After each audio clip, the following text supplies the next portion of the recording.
It's Star Trek. I love it, it's important to me, but it's still a TV show. What is there to get? Over the decades, Star Trek had become more than just a TV show. It's a cultural phenomenon. But behind the scenes, the final frontier wasn't always smooth sailing. Some actors walked away, others were pushed, and a few disappeared without a word. Was it drama, creative clashes, or something far more personal? Join us in this video as we dive deep into the real reasons why these beloved actors left Star Trek, and what really happened when the cameras stopped rolling. You might be surprised who, and why. Before Captain Kirk became a household name, the original captain of the Starship Enterprise was someone very different. Christopher Pike, portrayed by actor Jeffrey Hunter. Pike's command was featured in Star Trek's very first pilot, The Cage, a more thoughtful and philosophical take on space exploration. However, NBC found the episode too cerebral and passed on it. Still, they saw potential and gave creator Gene Roddenberry a rare second chance to rework the series. But by then, Jeffrey Hunter had already made up his mind. He decided not to return for the retooled version of the show, for reasons that remain a mix of speculation, ranging from scheduling conflicts to a lack of interest in committing to a TV series. As a result, the role of the Enterprise captain went to William Shatner, who became the now iconic Captain James T. Kirk. Hunter's departure might have ended there, but it didn't. When the production fell behind schedule during the first season, footage from The Cage was cleverly repurposed into the two-part episode The Menagerie. This move not only saved time, but also introduced Captain Pike into Star Trek lore as Kirk's mysterious predecessor.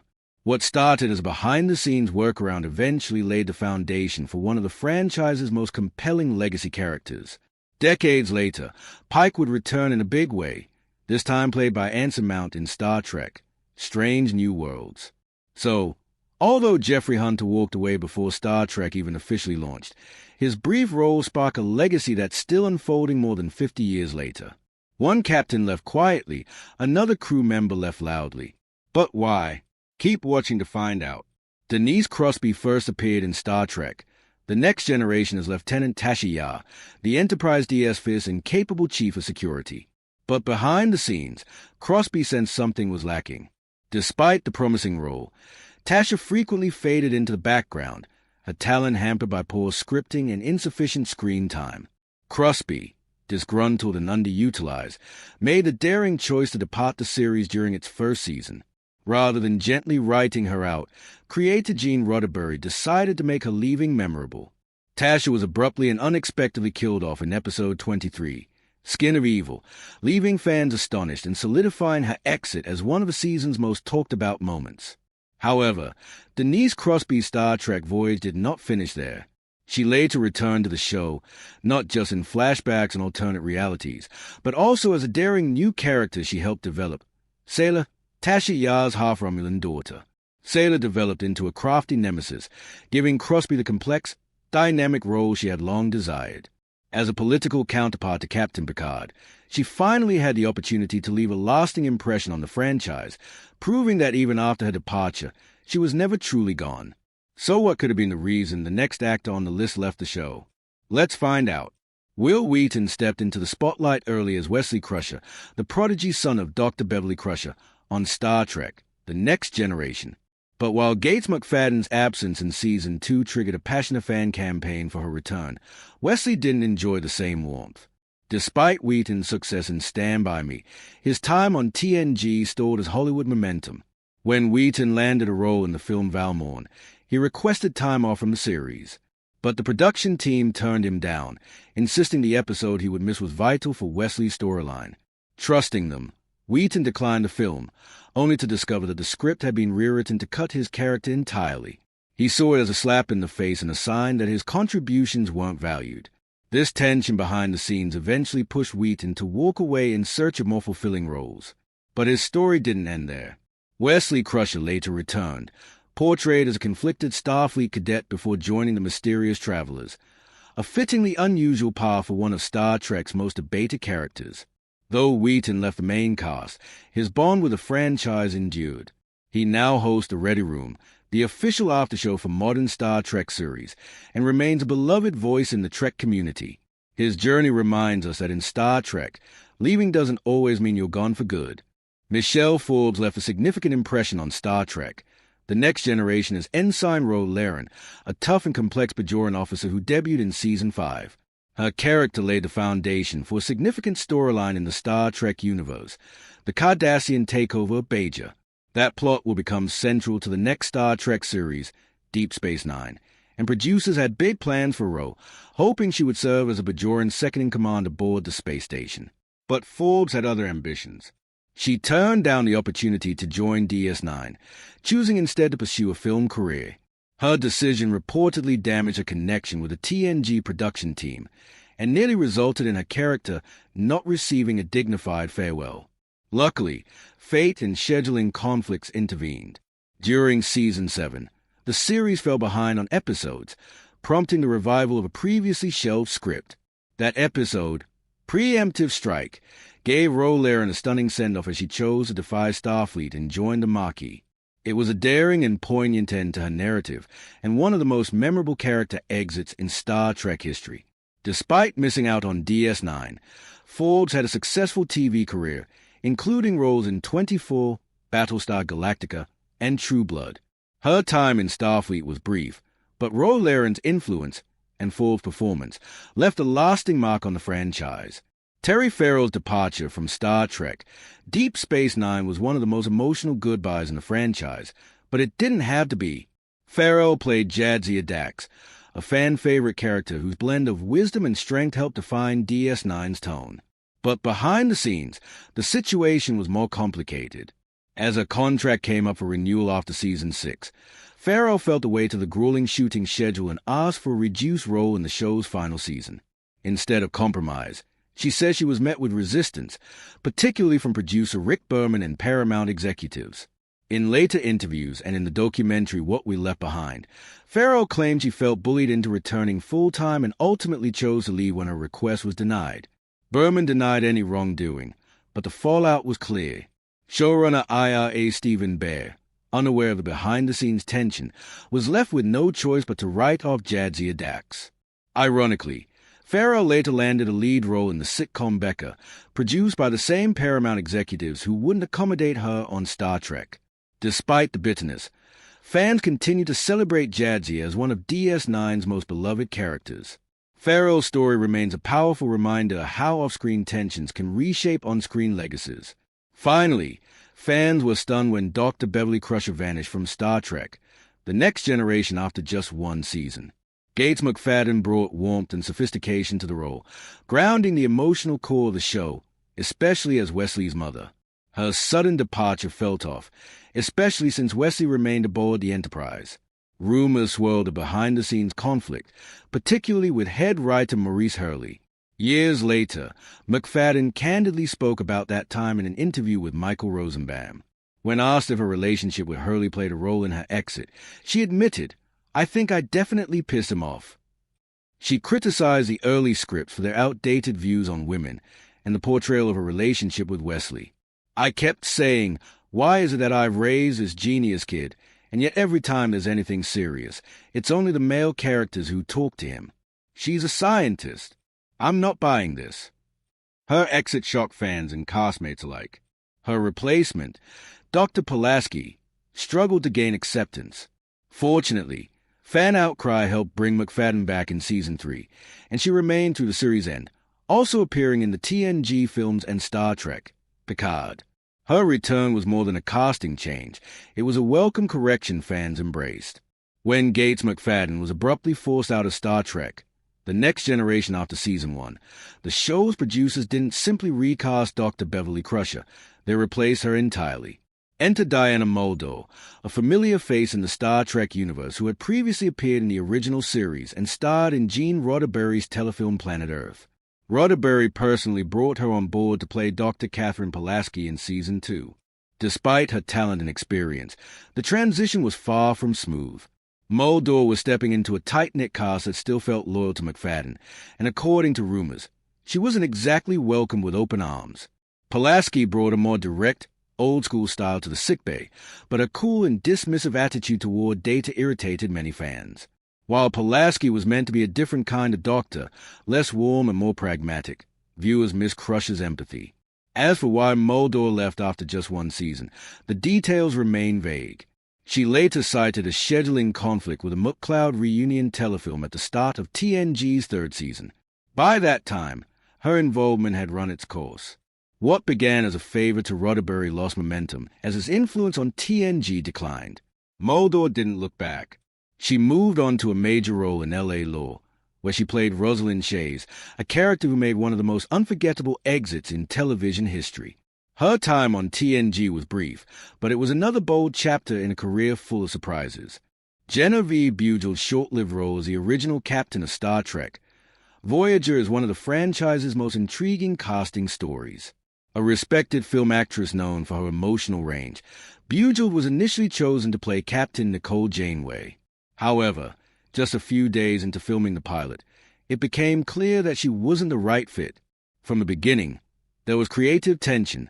Bugel envisioned Janeway as a cerebral scientist, while the producers needed a commanding Starfleet leader. On top of that, the demanding pace of television production, long hours, quick turnarounds, and dense technical dialogue overwhelmed her. Before the first week was over, Bugel bowed out, admitting she simply wasn't suited for part. While her sudden exit may have delayed Voyager's launch, it ultimately worked in the show's favor. The role quickly went to Kate Mulgrew, who had previously auditioned. With her commanding presence and grounded performance, Mulgrew redefined the character, now known as Kathryn Janeway, and became one of the most iconic captains in Star Trek history. Bugel's departure is a reminder that not every role fits, even for seasoned actors, and it highlights just how demanding the Star Trek universe can be, especially for those leading the charge into the final frontier.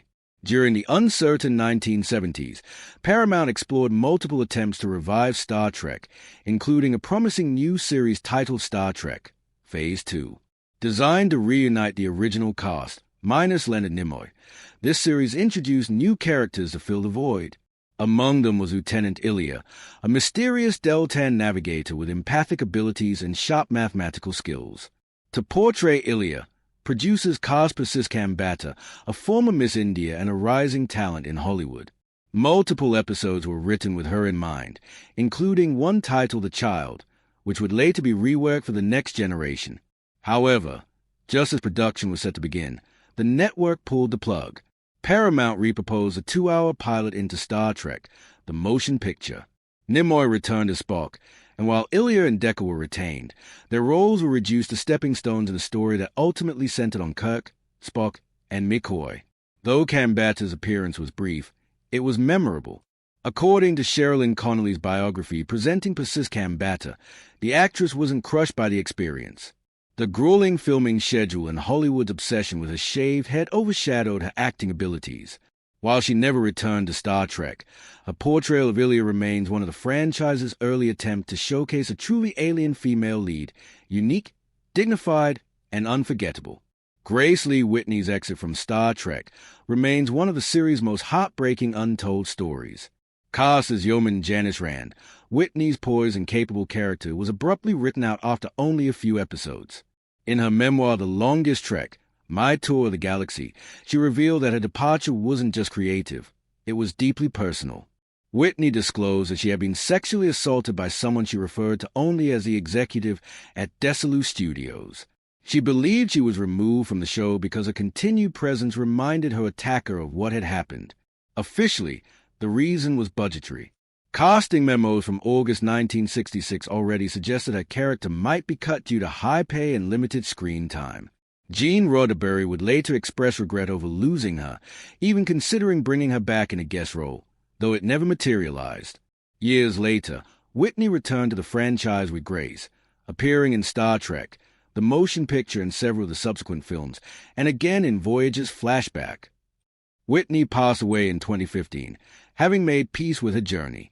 As she once said in a 2012 conversation, she found closure. It was a quiet, dignified ending to a painful chapter that deserved far more justice.